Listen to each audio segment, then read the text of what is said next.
देखिए, मात्र 13 साल की लड़की किसी के प्यार के चक्कर में पड़ जाती है। हाँ, बिल्कुल आप सही सुन रहे हो। मात्र 13 साल की लड़की प्यार के चक्कर में पड़ गई। लेकिन ये प्यार इतना भयंकर होगा उस लड़की ने कल्पना भी नहीं की थी। क्योंकि जो आगे होता है ना, ये सबको हिला करके रख देता है। और इसमें हाथ उनके माँ बाप का ही होता है। खैर, इस घटना को आप पूरे ध्यान मन से सुनिए, क्योंकि ऐसी घटना, यूनिक घटना, उस समय लोग सुन करके हैरान हो गए थे जिस समय ये घटना घटी थी।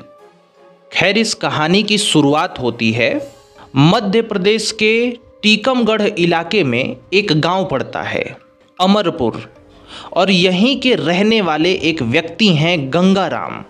इन्हीं गंगाराम के घर में ये सब कांड होता है। लेकिन जब ये घटना होती है तो गंगाराम और उनका पूरा परिवार मुरथल पुलिस स्टेशन के एक एरिया में रहता है। जो मुरथल पुलिस स्टेशन है उसी के एरिया में एक गांव पड़ता है, असदपुर। और ये लोग अपने गांव से आकर के इस पुलिस स्टेशन के असदपुर गांव में रहते हैं। यहाँ पर ये लोग काम की तलाश में आए होते हैं और यहीं पे ये लोग काम करते हैं। मैं आगे अभी आपको बताता हूँ विस्तार से। दरअसल गंगाराम जो होता है वो एक राजमिस्त्री होता है जो लोगों के घर बनाते हैं। और इसकी पत्नी शोभा देवी होती है, ये भी लेबर का काम करती है। जहाँ जहाँ गंगाराम काम करता है और वहाँ पे अगर लेबर की ज़रूरत होती है तो उसकी पत्नी लेबर की जगह पे काम करती है। गंगाराम घर बनाता है, उसकी पत्नी उसमें मदद करती है। तो ये दोनों लोग काम करते थे इस प्रकार से और इनका घर चलता है। लेकिन एक बात यहाँ पे सुन लीजिए, जो गंगाराम की पत्नी है शोभा देवी, इसका पहले भी एक बार शादी हो चुका था और पहले पति से एक बेटी थी जिसका नाम नीतू था। और शोभा देवी का दूसरा पति है वो गंगाराम है। और अब शोभा देवी गंगाराम के साथ ही रहती है। तो पहले पति से एक नीतू नाम की लड़की भी है। इसको आप याद रखिए क्योंकि ये कहानी का मेन किरदार है। खैर, जो नीतू होती है वो 6ठी क्लास में गांव के एक सरकारी स्कूल में पढ़ रही होती है फिलहाल में। लेकिन एक दिन गंगाराम और उसकी पत्नी शोभा देवी ये प्लान करते हैं कि जो बेटी है नीतू, जो गांव में सरकारी स्कूल में पढ़ रही है, उसको अपने पास हम लोग बुला लेते हैं और यहाँ पे एक स्कूल में एडमिशन करवा देते हैं। अब वो नीतू यहाँ पे रह के हमारे साथ पढ़ाई करेगी, हम लोग काम पे जाया करेंगे, वो हमारे घर की देखभाल भी करेगी और पढ़ाई भी करेगी। और इसीलिए नीतू को यहाँ पे बुलवा लिया जाता है और यहाँ पे बुलवा करके ये लोग एडमिशन भी करवा देते हैं। अब देखिए, नीतू 13 साल की थी और इसी वर्ष में, मतलब 13 साल की उम्र में ही उसका एक बॉयफ्रेंड भी था। एक लड़के से वो बातें भी करती थी। ये भी बात याद रखिएगा क्योंकि बड़ा इम्पोर्टेंट है। खैर, अब कहानी हम लोग आगे बढ़ाते हैं और अब ये देखिए कि अब नीतू के यहाँ आ जाने के बाद काम इन लोगों का चलता रहता है। ये लोग चले जाते हैं ड्यूटी पर और नीतू घर पे रहती है, पढ़ने जाती है, वापस आती है। देखिए, शोभा देवी के पहले पति से ये बेटी थी नीतू। लेकिन जो गंगाराम है उससे भी 2 बच्चे होते हैं। एक बेटी होती है जिसका नाम आस्था होता है और उसकी उम्र अभी 4 साल होती है। एक लड़का भी होता है जिसका नाम ऋतिक होता है और उसकी उम्र 3 साल होती है। यानी ये दोनों अभी छोटे छोटे थे। सिर्फ और सिर्फ जो सौतेली बेटी है नीतू, वो ही 13 साल की है। उम्मीद करते हैं थोड़ा सा कॉम्प्लिकेटेड है, लेकिन अभी तक आप पूरा क्लियर समझे होंगे। समझे है कि नहीं? खैर, अब स्टोरी को थोड़ा आगे बढ़ाते हैं क्योंकि धीरे धीरे ये स्टोरी इंटरेस्टिंग होगी। अभी एक दिन ऐसा होता है, उस दिन 30 अप्रैल होता है और 30 अप्रैल को जो नीतू होती है वो अपने माँ बाप से कहती है कि मुझे कुछ पैसों की ज़रूरत है, मुझे कॉपी किताब लेना है, तो मुझे कुछ पैसे दे दो या फिर मुझे कुछ कॉपी किताब ही खरीद के ला दो। तो अभी फ़िलहाल नीतू के पिता के पास, जो सौतेले पिता हैं, इनके पास अभी पैसा नहीं होता। तो वो कहते हैं कि ठीक है तुम स्कूल जाओ, आ जाओ वापस, और तुम्हारी माँ जो है उसको मैं काम पर से आज भेज दूंगा जल्दी, और वो आकर के तुम्हें कॉपी किताब दिलवा देगी। और ये कह करके ये लोग रोज की तरह अपने काम पर निकल जाते हैं और नीतू इस दिन पढ़ने नहीं जाती है, वो घर पे ही रहती है। जब ये लोग काम पे निकल गए होते हैं, फिर जैसे कि पिता ने कहा था कि मैं तुम्हारी माँ को भेज दूंगा, वैसे ही गंगाराम जो है वो अपनी बीवी को, उसकी माँ को 11 बजे दोपहर में कहता है कि तुम जाओ उसके लिए कॉपी किताब खरीद लो और घर पे चली जाओ। वैसा ही वो करती है और घर पे उसकी माँ आती है, नीतू की माँ घर पे वापस आती है। जब वो घर पे आती है तो नीतू को पाती ही नहीं, वहाँ पे नीतू थी ही नहीं। अब वो परेशान हो जाती है, घर के आसपास देखती है, नीतू कहीं भी नहीं मिलती। फिर छत पर जाती है माँ और देखती है कि नीतू तो वहाँ पे गिरी पड़ी है और बेहोश पड़ी है। नीतू की माँ हैरान हो जाती है और वो तुरंत गंगाराम के यहाँ फ़ोन घुमाती है कि नीतू छत पे गिरी पड़ी और बेहोश पड़ी है। जब ये बात गंगाराम सुनता है तो वो तुरंत काम छोड़ छाड़ के घर पे आता है और उसके बाद नीतू को उठाया जाता है और हॉस्पिटल ले जाया जाता है। हॉस्पिटल जाने के बाद डॉक्टर वहाँ पे नीतू को मृत घोषित कर देते हैं और उसके बाद फिर रोना धोना चालू हो जाता है। लेकिन डॉक्टर को ना देख करके कुछ अलग सा लगता है और इसीलिए डॉक्टर वहाँ पे पुलिस को बुला लेते हैं और पुलिस नीतू की बॉडी को पोस्टमार्टम के लिए भेज देती है। अब यहाँ से मामला जो है ना थोड़ा खुलना स्टार्ट होगा। ठीक है, जो नीतू के माता पिता थे वो पुलिस को पोस्टमार्टम करवाने से मना कर रहे थे, बोल रहे थे कि अब तो जो होना था हो गया है, अब ये सब करवाने से क्या फ़ायदा, फालतू में लफड़ा होगा, इधर उधर होगा, हम लोग छोड़ देते हैं, हम लोग इसमें नहीं फंसते हैं। यहाँ तक कि पुलिस को लिखित में भी ये लोग देते हैं कि जांच ना करवाई जाए, सब कुछ ख़त्म किया जाए।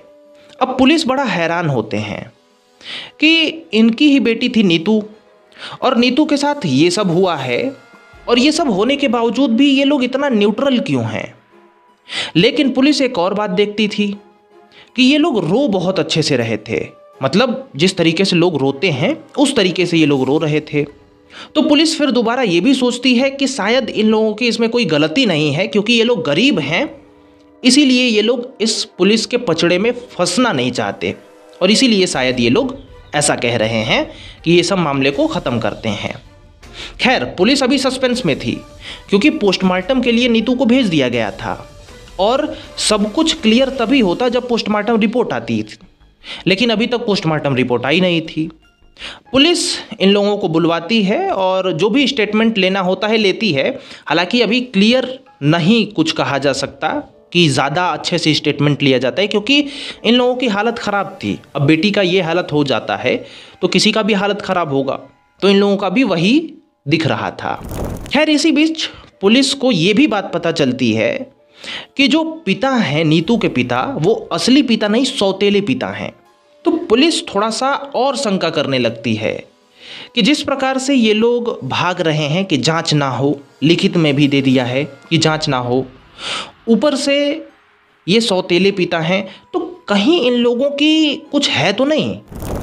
अब ये पुलिस सोच रही थी, जांच परख कर रही थी और पुलिस सोच भी रही थी कि कैसे भी करके पहले पोस्टमार्टम रिपोर्ट आए, जो पता चलेगा उसी के अनुसार कार्रवाई की जाएगी, क्योंकि पोस्टमार्टम रिपोर्ट एक बहुत बड़ा रिपोर्ट होता है जिससे कि बहुत कुछ पता चलता है और केस खोलने में बहुत आसानी होती है पोस्टमार्टम रिपोर्ट की मदद से।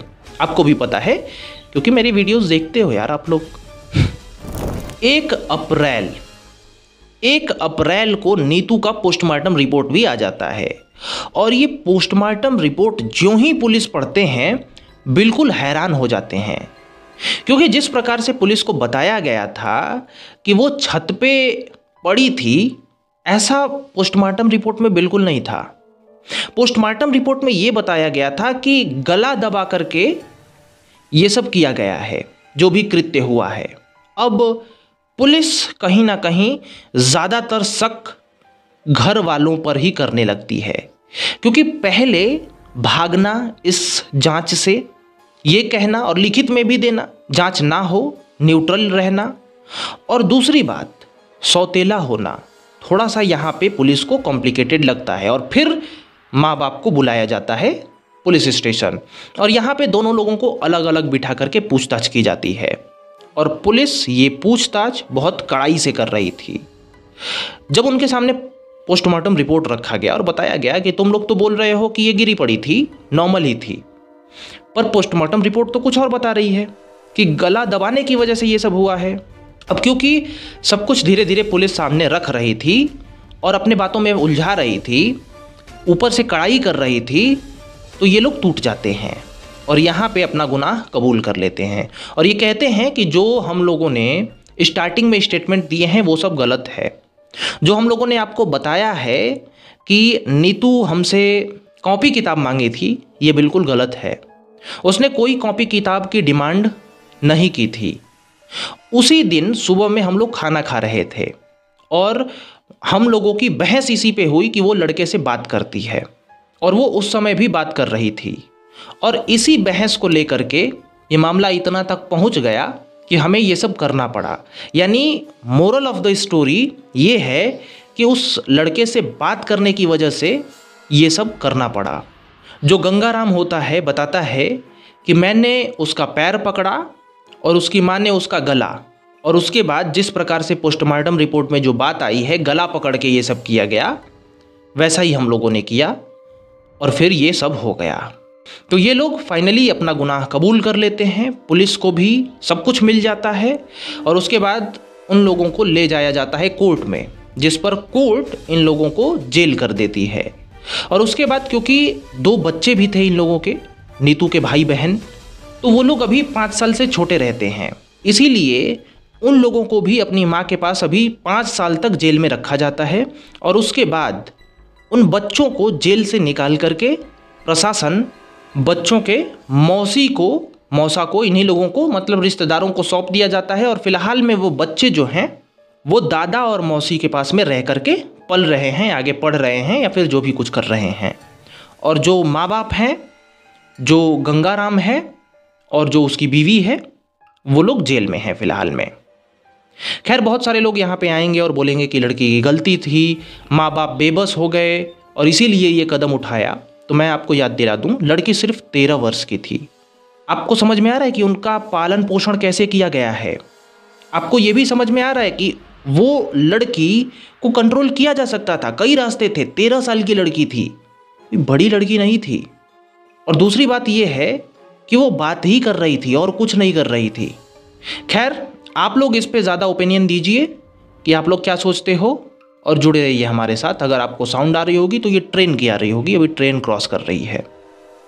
सो राम राम, मिलते हैं अन्य वीडियो में।